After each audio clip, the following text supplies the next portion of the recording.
Los invito a ir al Evangelio de Lucas, capítulo 10. Evangelio de Lucas, capítulo 10. Y continuaremos con lo que empezamos el domingo pasado. En la mañana de hoy estaremos los versículos del 10 al 16. Lucas, capítulo 10, versículos del 10 al 16. Como es costumbre, nos ponemos sobre nuestros pies. Yo voy a leer del versículo 10 al versículo 15 y de manera unánime leeremos el versículo 16.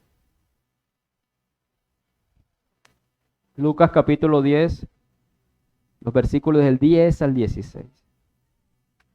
Leo para ustedes la palabra del Señor. Mas en cualquier ciudad donde entréis y no os reciban, saliendo por sus calles, decid: aún el polvo de vuestra ciudad que se ha pegado a nuestros pies, lo sacudimos contra vosotros, pero esto sabed, que el reino de Dios se ha acercado a vosotros. Y os digo que en aquel día será más tolerable el castigo para Sodoma que para aquella ciudad. Ay de ti, Corazín, ay de ti, Betsaida, que si en Tiro y en Sidón se hubieran hecho los milagros que se han hecho en vosotras, tiempo ha que sentadas en silicio y ceniza se habrían arrepentido. Por tanto, en el juicio será más tolerable el castigo para Tiro y Sidón que para vosotros. Y tú, Capernaum, que hasta los cielos eres levantada, hasta el Hades serás abatida. Juntos. A mí me oye, y el que vosotros desechan, a mí me desecha. Y el que me desecha a mí, desecha al que me... Vamos a orar. Padre Señor, te damos gracias por tu infinita misericordia y tu bondad con nosotros en este día. En medio de algunos días donde varios hermanos han estado con dificultad en enfermedad, nos permites estar aquí reunidos, Dios. Te damos gracias porque nos has dado aliento de vida, has añadido un techo donde poder reposar, has dado alimento a nuestro cuerpo, una ropa que ponernos y un medio para poder llegar a esta casa. Has añadido, Señor, principalmente el don de la fe, el creer en ti. Nos has dado a Cristo para reconciliarnos eternamente contigo y para que nada ni nadie nos pueda separar de tu amor que es en Cristo Jesús para tu pueblo y tu iglesia. Señor, qué gran bendición es poder leer tu palabra, pero mucho mayor es poder comprenderla y sobre todo aplicarla. Y para eso, Padre Celestial, es necesario que tu poder aplicado por el Espíritu Santo sea efectivo en nuestros corazones. Separados de ti nada somos. Podemos entender gramaticalmente este texto, pero solamente será transformador para nuestras vidas si tú nos miras con ojos de gracia y lo aplicas a nosotros, Dios. Y por eso oramos, Señor. Señor, te necesitamos. No nos dejes en nuestros delitos y en nuestros pecados. Habla nuestras conciencias y permítenos ser obedientes a tu palabra. Bendito seas. Amén y amén. Pueden sentarse, por favor. Continuamos. El domingo pasado, el sermón se titulaba Jesús envía a sus discípulos y quizás que no les dije que esa era la parte 1 y es la parte 2. El título de este sermón es precisamente Jesús envía a sus discípulos en la parte 2, porque como les mencioné el domingo pasado, este capítulo que empieza en el versículo 1 del capítulo 10, toda la unidad de pensamiento termina hasta el versículo 24. ¿Qué quiere decir esto? Que lo que estamos viendo aquí, que esa comisión de haber enviado a los 70 o 72 que estuvimos leyendo en el versículo 1, no ha parado, no se ha detenido. No se ha detenido. Cuando pensamos en maneras, y al no detenerse, pues estamos en la misma idea. El Señor Jesús enviando a sus discípulos. ¿Enviándolos qué? A anunciar el reino de Dios, a servir en las necesidades en algunas ciudades que Él mismo iba a ir a visitar. Cuando pensamos en dar noticias, es decir, cuando alguien va a anunciar una noticia a otra persona, hay distintas maneras de hacerlo. Algunos son como, tienen un tacto, otros somos un poco más, no sé, burlones, podría ser la palabra, que generalmente algunos de nosotros nos acercamos y les decimos a la otra persona, mira, te tengo una buena noticia, te tengo una mala noticia. A veces una buena, una mala y una regular. ¿Cuál quieres tú primero? Eso tiende a suceder. Recuerdo haber escuchado un día a un pastor, Pastor Paul Washer, que iba a dar una conferencia en una universidad y la manera que él usó precisamente para cautivar a la audiencia fue decirles, les tengo una buena noticia y les tengo una mala noticia. Todos quedaron como, ok. ¿Y cuál es la buena noticia? La buena noticia es, el Señor está aquí. ¿Y cuál es la mala? El Señor está aquí. Y suena como extraño que la misma información sea buena y sea mala. ¿Y por qué les digo esto? Si ustedes notaron, donde nos encontramos la vez pasada, fue en el versículo 1 al versículo 9, el Señor los comisionó, les instruyó y los envió y les dijo, si los reciben en las ciudades, digan, versículo 9, se ha acercado a vosotros el reino de Dios. Ahora, en la porción que nos encontramos esta mañana es, ¿qué van a hacer si no los reciben en las ciudades? Eso fue lo que leímos en el versículo 10, ¿no? Si ustedes llegan a una ciudad y no los reciben, versículo 11, sacúdanse el polvo de los pies y díganles que el reino de Dios se ha acercado. El mismo mensaje para los que lo recibieron y para los que lo rechazaron. Miraremos más adelante lo curioso de eso. Y como les mencioné acerca de donde nos encontramos para sea más claro el mensaje de hoy, quiero recordarles sencillamente el sermón pasado con una frase. Lo que estamos viendo es el pleno compromiso de Jesús con la labor de sus discípulos. Y es evidente su compromiso porque Él mismo los eligió, Él mismo los instruyó, Él los envía, Él los capacita y Él los acompaña. Me encanta como el versículo 1 dice, vayan a aquellas ciudades donde yo también voy a ir después de ustedes. Y aquí estamos viendo cómo Jesús está instruyendo personalmente a sus discípulos, comisionándoles con su propia autoridad. Y en la mañana de hoy vamos a ver los versículos del 10 al 16, recordando tres maneras. Lo primero es la respuesta negativa de las ciudades donde los discípulos van a ir. Lo segundo es, eso lo vemos en los versículos 10 al 12, lo segundo es el juicio sobre las ciudades impenitentes, los versículos 13 al 15. Y al final, el versículo 16, que es como una instrucción, sentencia por parte del Señor. ¿Qué sucede entonces? Yo no sé si ustedes han pensado eso. Si usted es creyente y ha podido degustar, experimentar el perdón de Dios, la plenitud de su presencia en la comunión con Él, la alegría que significa ser creyente. Y en ese momento que usted dice, wow, de verdad que la vida solo tiene sentido con Dios mismo. Usted dice, yo espero que al llegar a los demás que no tienen a Dios en su corazón, vean esto como una gran noticia y con rapidez también elijan al Señor. O sea, ¿qué de malo tiene ser creyente? Porque aún en medio de la dificultad, Él dijo, yo les daré una paz que el mundo no entiende. Esa es la mejor noticia del mundo que tú le puedes decir a una persona, una vida rendida a Cristo en comunión con Él. Si usted va al mejor restaurante de la ciudad y por un periodo de tiempo está el mejor chef de la ciudad y está ofreciendo platos gratuitos y la comida es indescriptible, solamente prueba ese alimento ahí en ese restaurante cocinado por esa persona, y además se le dice que es gratis, y usted fue, lo probó, lo degustó, le encantó, y usted va donde otra persona y le va a comentar, mira mi experiencia, mira lo que comí, mira lo sabroso que fue y no tuve que pagar, usted esperaría que la respuesta lógica fuera ¿cuál? Yo también quiero, yo quiero estar ahí, yo quiero probar eso. ¿No nos ha pasado que con todo lo que hemos experimentado al ser cristianos, hemos llevado esa información a otras personas?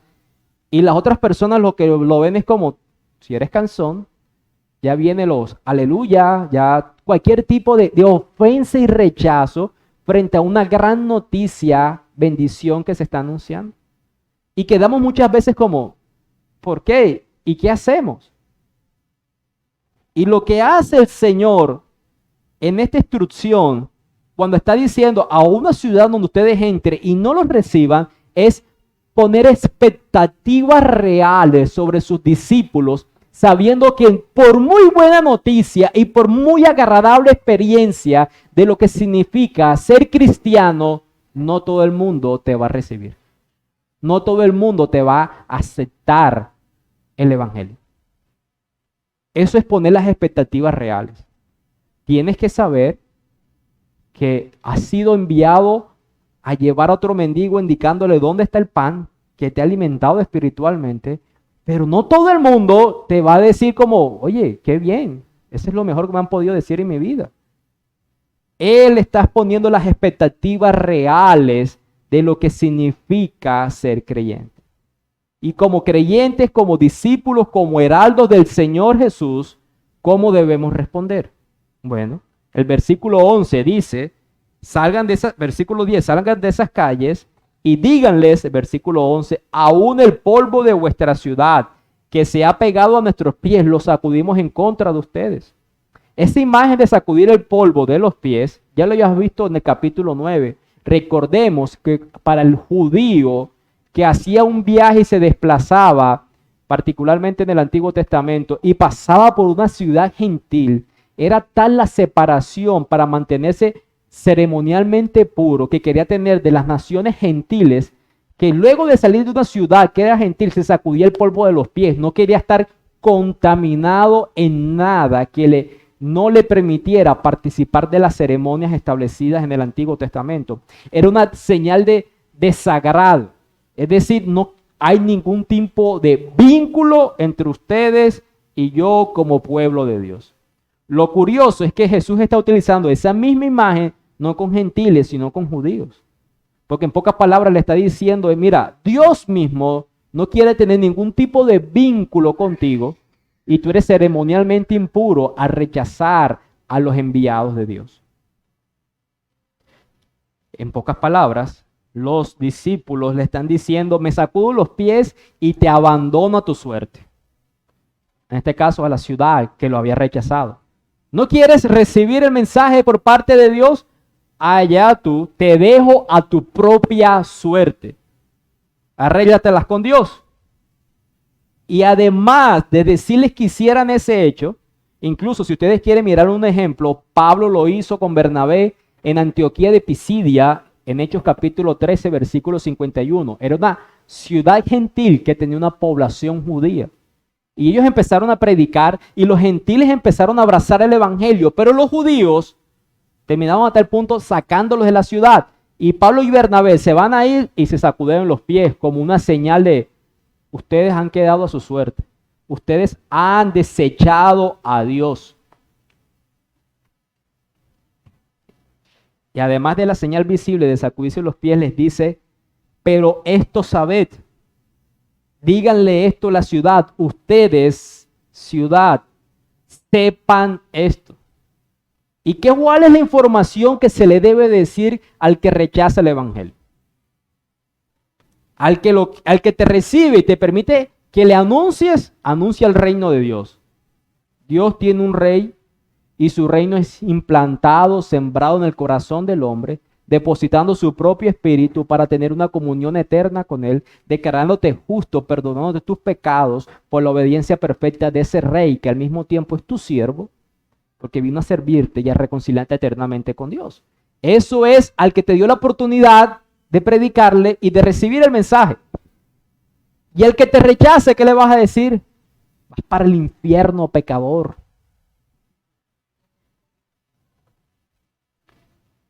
Dice, el reino de Dios se ha acercado a vosotros. Piensen en eso. ¿Por qué usar el mismo mensaje para el que te recibe como para el que te rechaza? Eso tiene, espero, algo de curiosidad en nuestras mentes, ¿no? Generalmente si hablas de una buena y una mala noticia, las noticias son distintas, pero aquí la noticia es la misma. Tenemos que recordar, como les decía, que el reino de Dios es instaurado en el corazón del hombre y será únicamente efectivo conforme a los términos del rey de ese reino. El rey, Señor Jesús, en Marcos capítulo 1, versículo 15, diciendo, el reino de Dios se ha acercado, anunciaba, arrepentidos y creer en el evangelio.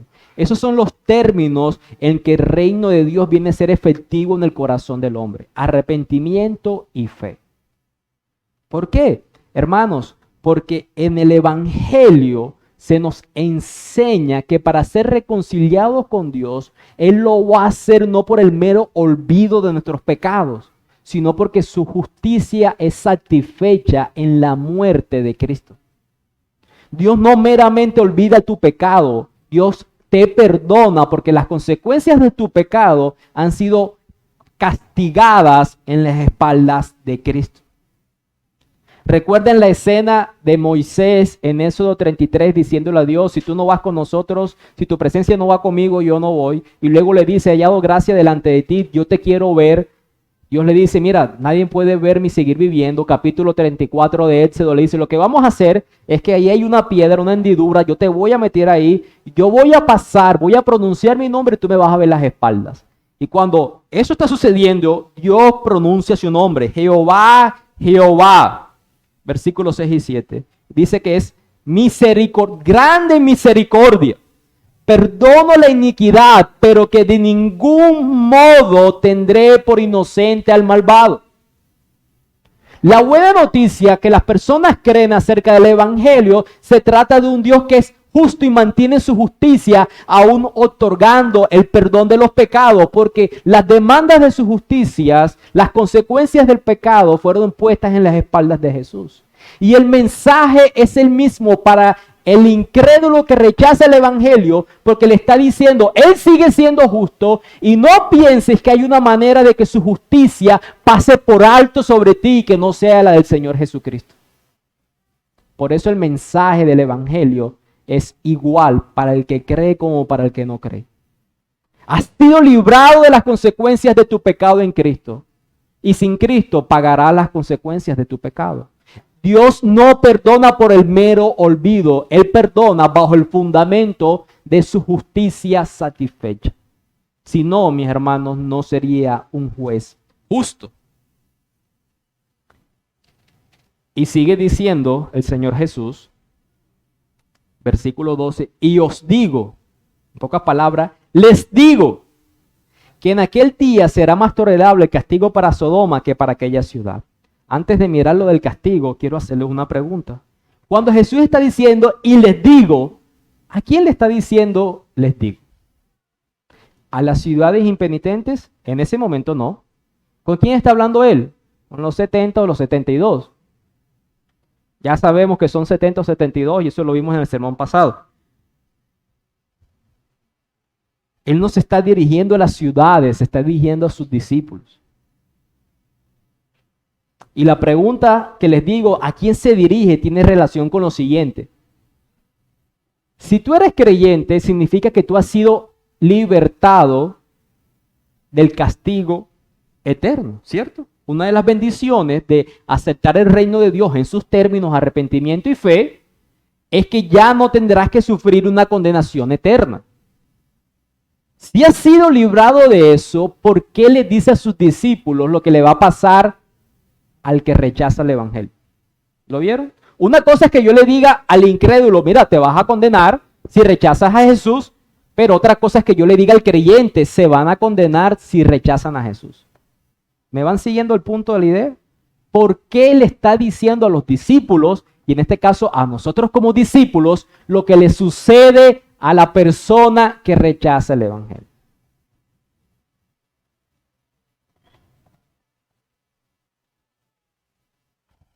Antes de responderles las preguntas, que los quiero dejar ahí meditando, miremos entonces la parte del castigo. ¿Qué dice sobre el castigo? Dice que en aquel día, incluso en el versículo 14 dice, en el juicio, y usa la misma frase, será más tolerable. Entonces, aquel día hace referencia al día del juicio. Él es un juez. Será más tolerable el castigo para Sodoma.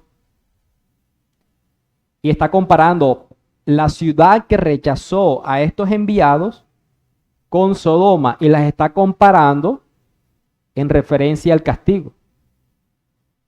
Y cuando está hablando de que será más tolerable, nos deja ver que serán ¿qué? Diferentes castigos. No que una sea castigada y la otra no, sino que en el castigo para una será mayor que para otras. Yo no sé si ustedes saben, la Biblia enseña que hay distintos grados de gloria. En 1 Corintios capítulo 15, versículos 41, dice, por ejemplo, que una es la gloria del sol, otra es la gloria de la luna, una es la gloria de las estrellas. Hay distintos grados de gloria.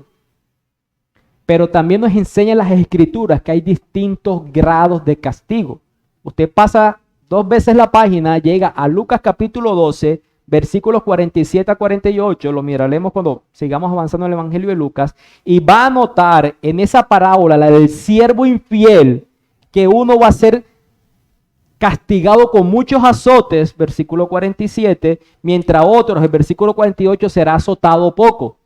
Eso nos deja ver que en el infierno estarán algunas personas recibiendo un mayor castigo que otros. Y es lo que está diciendo aquí el Señor Jesús en el capítulo 10.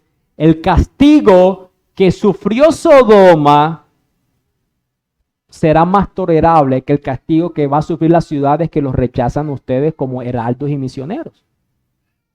Pero ¿qué fue lo que le sucedió a Sodoma, a esa bella y pacífica y muy moral ciudad de Sodoma y Gomorra?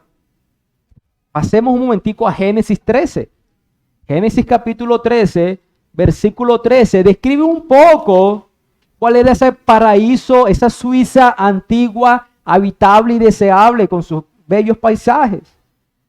Génesis 13, versículo 13 dice, mas los hombres de Sodoma eran malos y pecadores contra Jehová en gran manera. No eran pecadorcitos, eran pecadores en gran manera. En palabras del profeta Isaías en capítulo 3, versículo 9, Isaías dice que Sodoma publicaba su pecado, que ni siquiera intentaba disimularlo. Eran inmorales abiertamente y disfrutaban en serlo. Como aquellos que hoy en día podemos ver que van contrarios al diseño de Dios y además de todo se llaman orgullosos y celebran un día que según ellos promueve el orgullo de ser homosexual. Génesis 19, un poquito más para describir un poco más a Sodoma.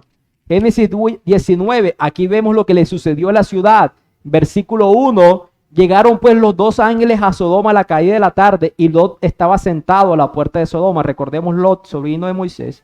Viéndolos, Lot se levantó a recibirlos y se inclinó hacia el suelo. Versículo 4. Pero antes que se acostasen, las personas de Sodoma rodearon la casa, los hombres de la ciudad, los varones de Sodoma, todo el pueblo junto, desde el más joven hasta el más viejo. Versículo 5.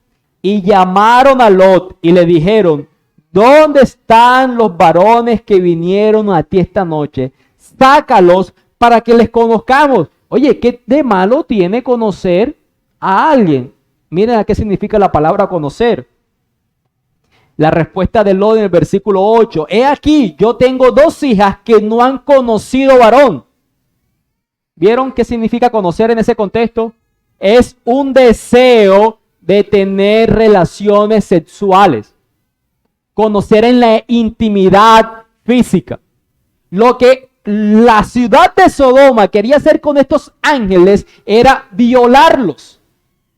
La apariencia de ellos, fuera cual fuera, la novedad que fueran extranjeros, los llamó la atención a tal punto de querer violarlos.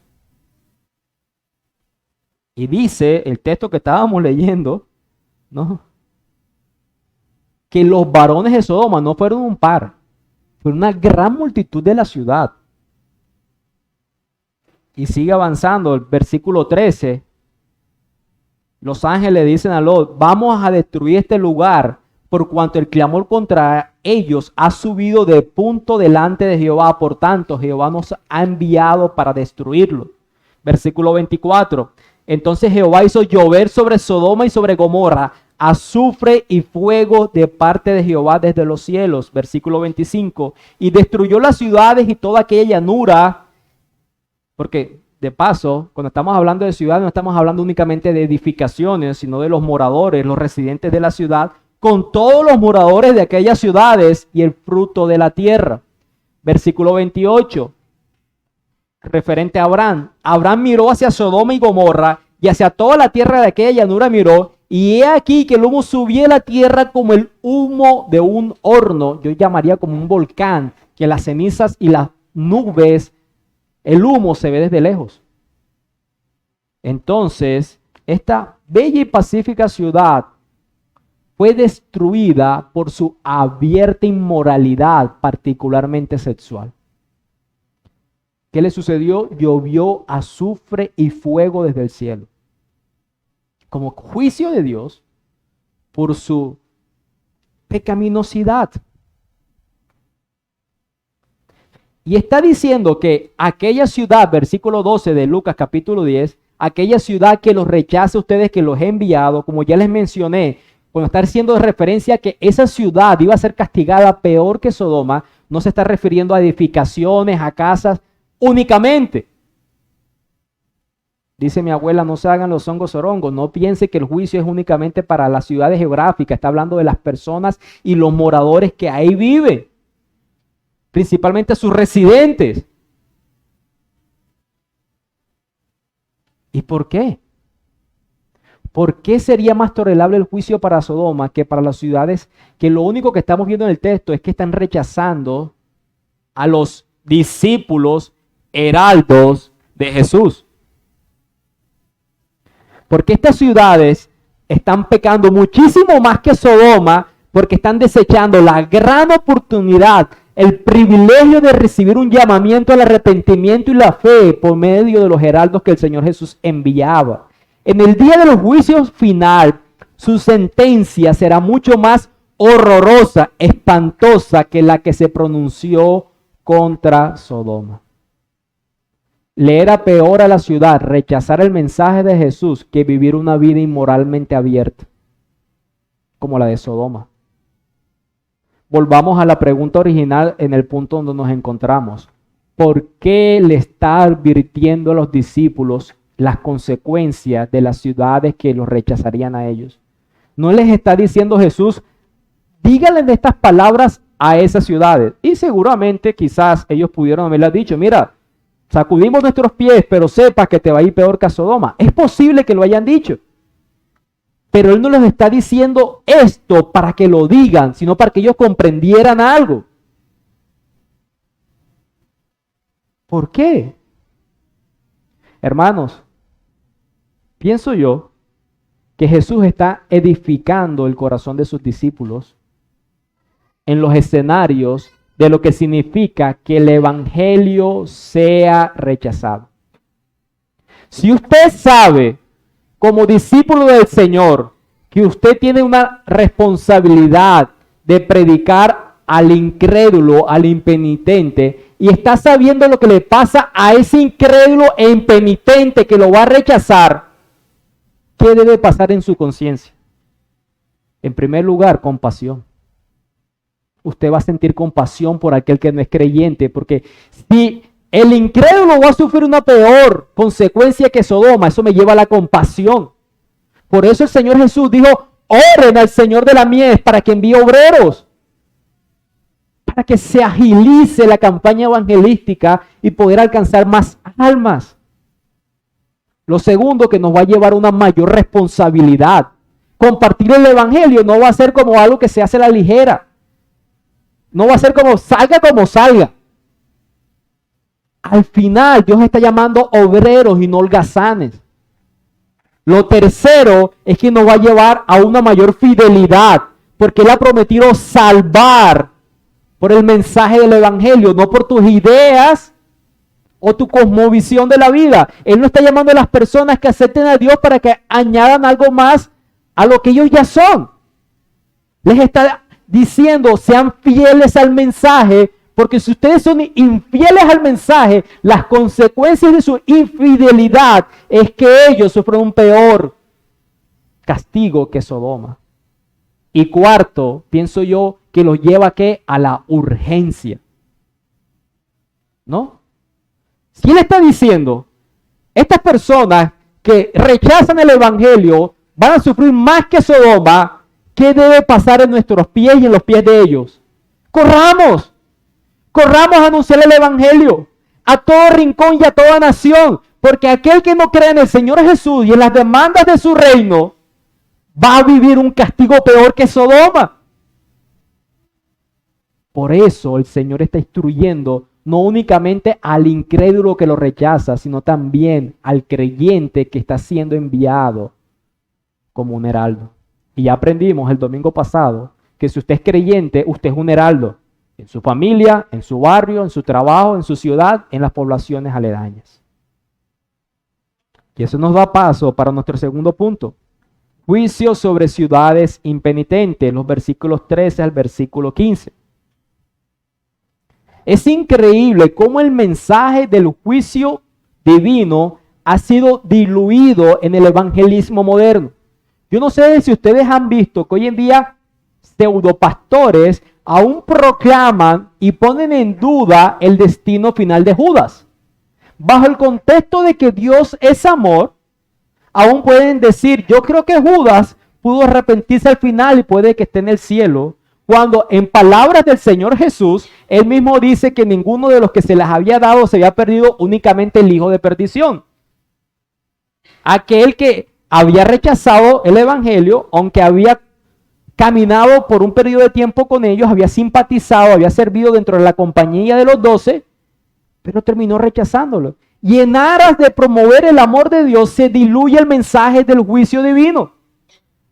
Aún Judas puede estar en el cielo. Pero miren la manera en que Jesús evangeliza. Advierte sobre el juicio.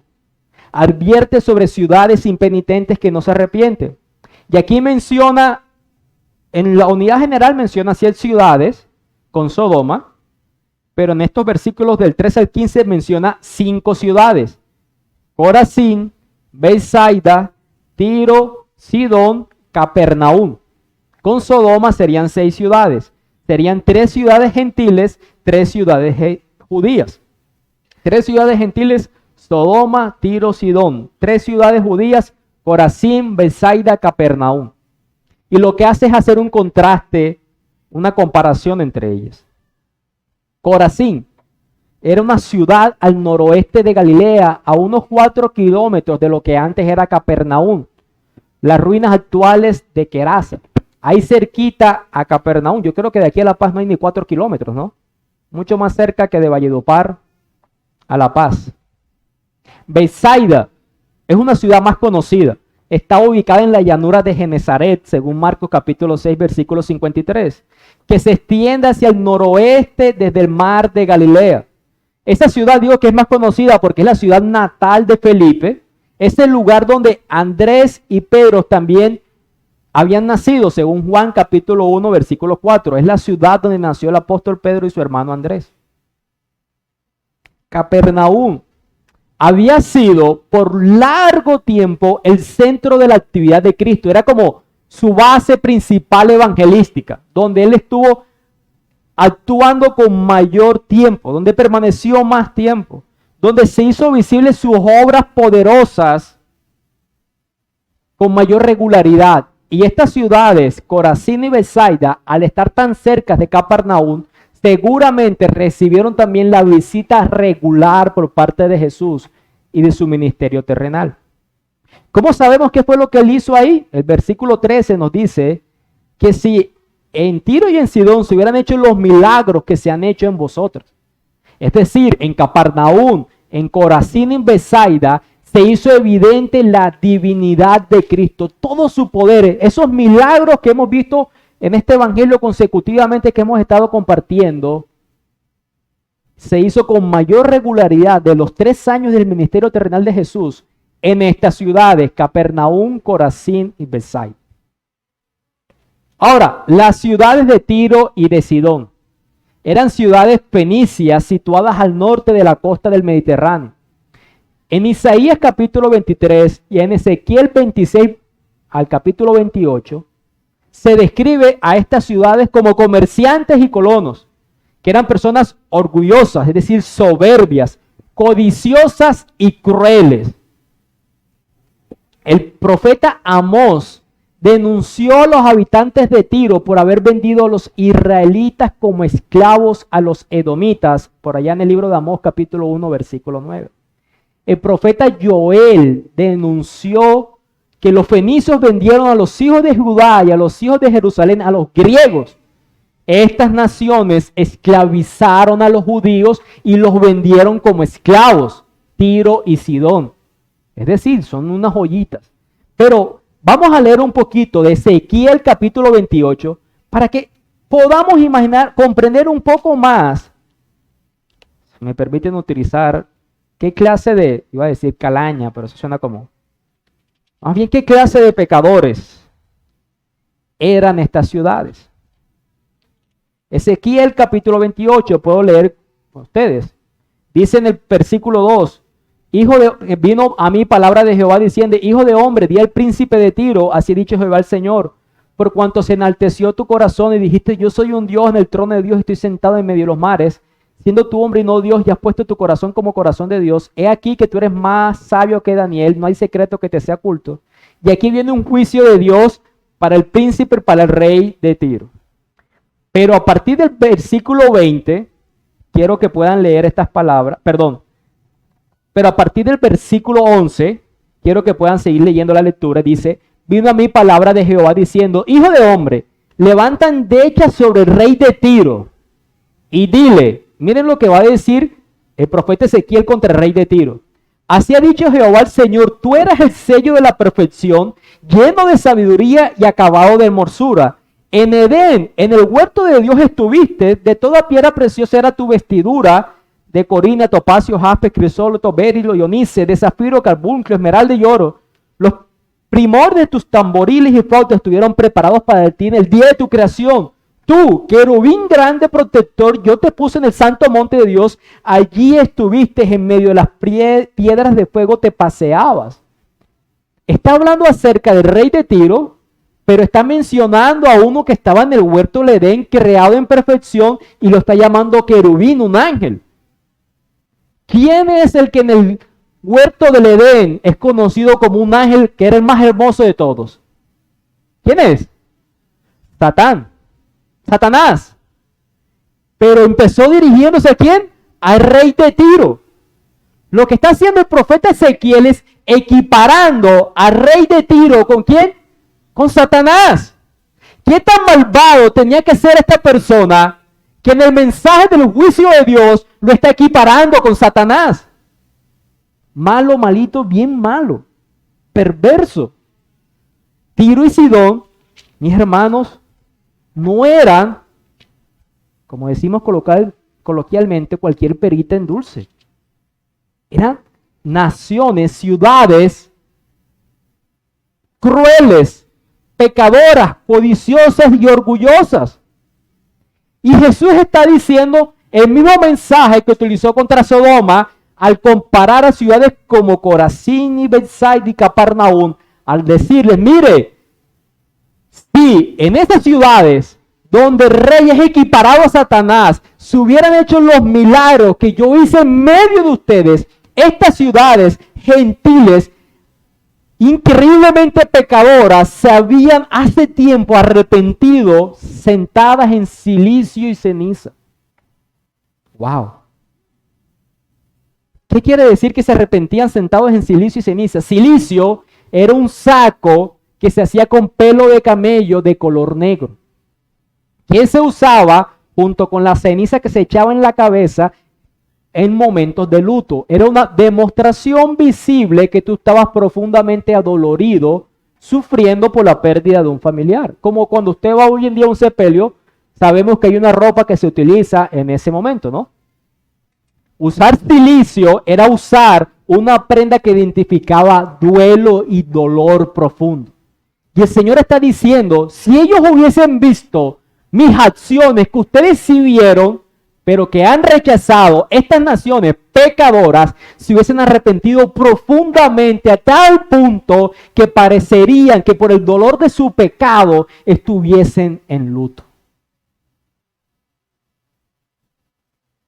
Y la misma frase, por tanto, versículo 14, en el juicio será más tolerable el castigo para Tiro y para Sidón que para vosotros. Hermanos, eso nos permite concluir que hay mayor condenación para el pecador impenitente expuesto a la verdad del evangelio y cuando rechaza ese evangelio que a personas que inmoralmente son pecadoras. Yo les hago una pregunta. Si usted cree en el cielo, obviamente me imagino que usted cree en el cielo, también va a creer en el infierno. Y si yo les pregunto a ustedes, ¿por qué van las personas al infierno? ¿Qué diríamos? Porque son pecadores. Siguiente pregunta. Vamos en la lógica. Vamos en esta lógica. ¿Por qué van las personas al infierno? Porque son pecadores. Creemos eso. La siguiente pregunta sería, ¿usted es pecador? Primero Juan dice que el que dice que no es pecador, que el que dice que no miente, se hace a sí mismo mentiroso. Si al infierno van los pecadores y yo soy pecador,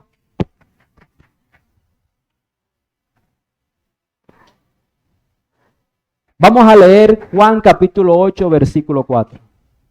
Juan capítulo 8, versículo 24. Jesús, hablando a los judíos, les dijo, por eso les dije que moriréis en vuestros pecados. Por eso les dije que morirán en sus pecados. Porque si no creen que yo soy un título divino, morirán en sus pecados. Hermanos,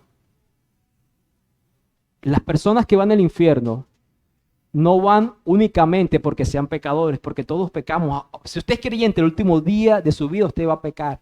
Van porque rechazan el único medio por el cual pueden ser librados, que es el evangelio del Señor Jesucristo. Mueren en condenación de sus pecados porque rechazan al yo soy, rechazan a Cristo. Y según lo que estamos leyendo, al comparar un juicio más tolerable para pecadores como de Tiro y Sidón, que para aquellos que han escuchado, que han visto el poder de Dios en la persona de Cristo, pero no han creído en Él, es como si dijéramos, y no quiero ser ofensivo, pero es para que entendamos en nuestras mentes morales, que usted ve una persona abiertamente inmoral, un pedófilo, un violador, un ladrón, y usted va a decir, esa persona merece condenación. Y si no se arrepiente de sus pecados y cree en Cristo, va a ir a condenación. Pero vaya al mismo lugar que usted, que ha sido expuesto al evangelio y lo ha rechazado. Y usted, si lo ha rechazado, va a recibir, según esto, un castigo mayor que aquel que es inmoral, pero que nunca fue expuesto al evangelio. Es lo que está diciendo el texto. Por cierto, la frase ¡ay! No se está lamentando Jesús. De ti, Corazín, ay de ti, Betsaida, ay equivale a maldición. Maldito seas, Betsaida, maldito seas, Corazín. Es un veredicto y una sentencia por haberle rechazado a él en los términos de su reino en la reconciliación. La cereza del pastel, Capernaum. Como les mencioné, en esta ciudad, Pedro y Andrés, Jacobo y Juan fueron llamados a ser pescadores de hombres. Mateo llama a esta ciudad, en el capítulo 9, versículo 1, la ciudad de Cristo, la ciudad propia de Cristo. Cristo estuvo ahí, en Capernaum, actuando con mayor tiempo, haciendo milagros, predicando en las sinagogas con mayor regularidad. Y por eso Él les dice, y la traducción sería más bien, la Reina Valera dice que hasta los cielos Él es levantada. Es una pregunta, ¿acaso serás elevada hasta los cielos como lo dice la Biblia de las Américas? Esta ciudad era una estratégica, era geográficamente estratégica. Tenía muchos caminos y tenía acceso al mar cerca de Galilea. Pudiéramos decir como una Bosconia. Puedes ir hacia el sur del Cesar, puedes tomar hacia Magdalena, puedes tomar hacia el norte del Cesar, aún puedes tomar hacia esta zona y acercarte hacia La Guajira. Una ciudad geográficamente estratégica. Así era Capernaum, donde el Señor Jesús estableció su base ministerial. Y les está preguntando, ¿acaso crees que vas a ir al cielo? Esta ciudad, al ser expuesta con la regularidad a los milagros de Jesús, a simpatizar con Él, aún a creer que había un poder sobrenatural en Jesús, como si fuera alguno de los profetas, al ver que los muertos resucitaban a la vida, a ver que los enfermos eran sanados, a ver que el perdón de pecados era otorgado, ellos nos dejan ver los evangelios. Los habitantes de Capernaum no fueron intolerantes contra Jesús. Recuerden que Jesús en Nazaret, otra ciudad, lo quisieron tirar desde un precipicio. Pero los evangelios nos dejan ver que en Capernaum las multitudes lo seguían. En ningún momento hubo un rechazo abierto en contra de Jesús. ¿Pero qué fueron ellos? Ellos fueron indiferentes, no intolerables. No rechazaron abiertamente a Jesús. Disfrutaban del espectáculo. Buscaban que los sanara, que erradicara aún los demonios de su región. Sencillamente fueron indiferentes a los términos de la predicación del reino de Jesús. Arrepentimiento y fe. Y sin embargo, en su indiferencia, ellos creían que el cielo era para ellos. Decimos coloquialmente, no te vistas porque no vas. ¿Acaso tú crees que vas al cielo? Hasta el Hades serás abatida, hasta el Hades serás hundida. El Hades es un lugar de los muertos. Pero cuando se está haciendo referencia, particularmente en los evangelios, ese contraste entre cielo y ese lugar de los muertos se refiere particularmente al infierno. Se refiere particularmente al infierno. En pocas palabras, tienes una condenación garantizada porque has ignorado el llamamiento de Cristo. Como le dijo Jesús a los judíos en Juan capítulo 9 que ya leímos ahorita. No importa lo expuesto que hayas estado a Cristo, si has sido indiferente al llamamiento que le hace a tu vida, te va a ir peor que los abiertamente inmorales. Así pudiéramos ver esa condenación. Y nos da paso para nuestro último punto, lo que yo he titulado como una instrucción sentencia. Instruye a sus discípulos, pero también da una sentencia al impenitente. Instrucción. El que ustedes escuchan, me escucha a mí. Eso es increíblemente maravilloso. Si tú te identificas como creyente, si tú has visto la obra del Espíritu Santo en tu corazón, que has pasado de aborrecer a Dios y amarle, que has pasado de deleitarte en el pecado a sufrir y batallar en contra de él, tienes que saber y recordar. Tú dices, ¿en qué momento eso pasó en mi vida? Tú puedes decir, yo recuerdo que una vecina, un amigo, un familiar, alguien desconocido me predicó el evangelio del reino de Dios y un momento dejé de rechazar a Dios y empecé a abrazarlo, a seguirle imperfectamente, pero he caminado desde ese momento hacia Él, teniendo la cruz delante de mí. Lo que pasó en ese momento en tu vida no fuera primariamente que escucharas la voz de una persona, sino que escuchaste la voz de Cristo mismo. Wow. El que ustedes escuchan, me escucha a mí. Uno de mis versículos favoritos, que ya lo he usado en varios sermones, yo espero que ustedes no se cansen de las mismas cosas, porque yo no me canso de decirles las mismas cosas varias veces.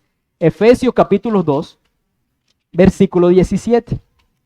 En Efesios capítulo 2, el apóstol Pablo, hablando acerca de la reconciliación entre judíos y gentiles, dice lo siguiente, que, versículo 16, que mediante la cruz reconcilió con Dios a ambos naciones en un solo cuerpo, matando en ella las enemistades.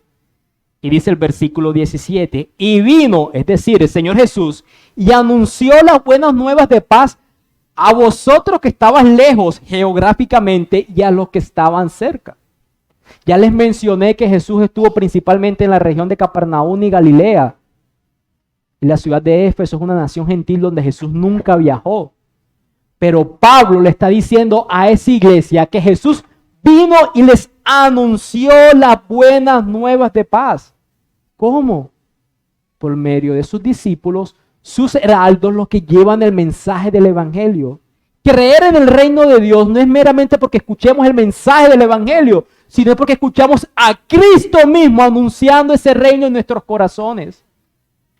Sin importar quién haya sido el instrumento humano, cual agradecemos a Dios que haya usado a esa persona o ese grupo de personas, agradecemos que Cristo mismo nos haya mirado con amor, como con Adán y Eva en el Edén que leímos al inicio. Si eres creyente, escuchaste la voz de Cristo. Amén. Y eso es una gran noticia. Y también les instruye, les dice, pero el que a ustedes rechaza, estoy en Lucas 10 nuevamente, me rechaza a mí. En pocas palabras, no lo tomes a personal. Puedes ser insultado, se pueden reír de ti, te pueden aún asesinar por llevar el mensaje de Jesús, pero no lo tomes personal. La enemistad de ellos no es contigo, la enemistad de ellos es con Jesús mismo. La enemistad de ellos es con Jesús mismo. Y aquí viene la parte de la sentencia que les mencionaba, instrucción, sentencia. Y la sentencia es, el que me rechaza a mí, o el que me desecha a mí, desecha al que me envió. El que me rechaza a mí, el que me rechaza a mí, rechaza a Dios, que es el que me envió. Tú puedes decir que crees en Dios, pero si no crees en el Señor Jesucristo, estás rechazando a Dios. Tú puedes decir, oye, gracias, yo sé que todo lo que tengo se lo debo a Dios. Yo sé que Dios me ha bendecido, pero si tú rechazas los términos de Cristo de arrepentimiento y fe, estás rechazando a Dios mismo. Estás rechazando a Dios mismo. Eso, mis hermanos, es una sentencia. Porque como les mencioné inicialmente en los versículos que hemos estado compartiendo, la condenación no es para los pecadores primariamente o esencialmente, sino para los pecadores impenitentes que rechazan a Cristo. Como una reflexión final, si tú te ves a ti mismo como una persona que no cree en Jesús, si tú te ves a ti mismo como una persona que no sigue los términos del reino de Dios, arrepentimiento y fe, si tú te ves a ti mismo como una persona donde la santificación, el deseo por Dios y el apartarte del pecado sea evidente, pero tienes a un familiar creyente en medio de ti, a un amigo creyente en medio de ti, a un compañero de trabajo creyente en medio de ti que te predica el evangelio, quiero que sepas que tú no estás rechazando a tu familiar, no estás rechazando a tu amigo, no estás rechazando a tu compañero de trabajo. Estás rechazando a Dios mismo. Lejos de pensar, ya viene mi familiar a agotarme, a saciarme, me tienes aburrido con el evangelio. Estás rechazando a Dios mismo. Lo que Dios ha hecho es poner un creyente como familia, amigo, compañero de trabajo al lado tuyo, es una manifestación de amor llamándote al arrepentimiento y a la fe.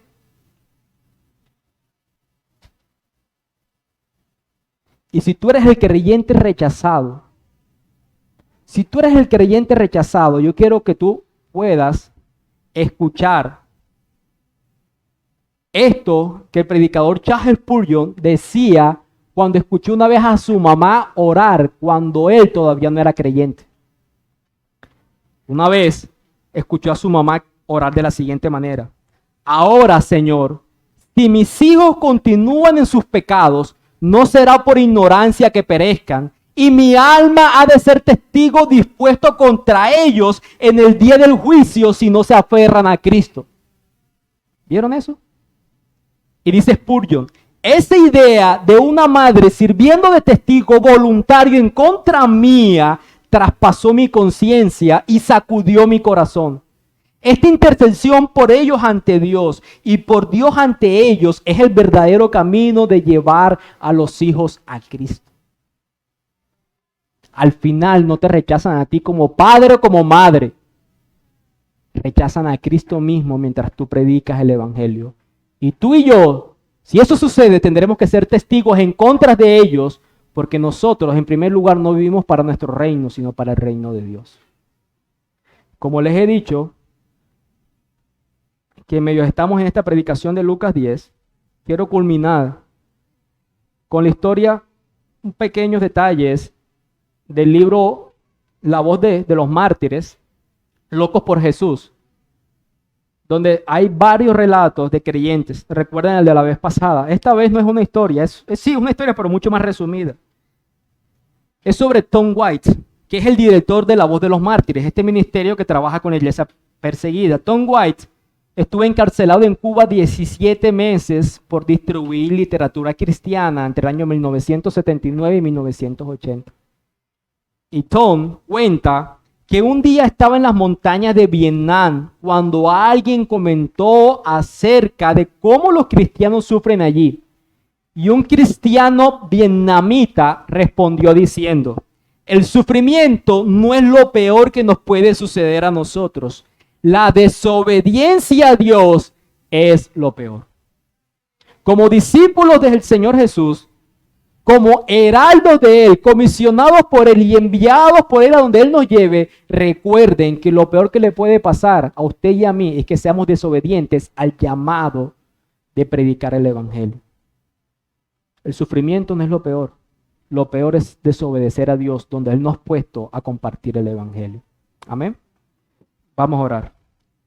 Amado Dios, Señor, bendito seas por tu gracia y tu bondad, recordándonos que estás llamado y estas advertencias a los pecadores impenitentes que te rechazan a ti, Señor, debe movernos como creyentes a ser compasivos, a ser responsables,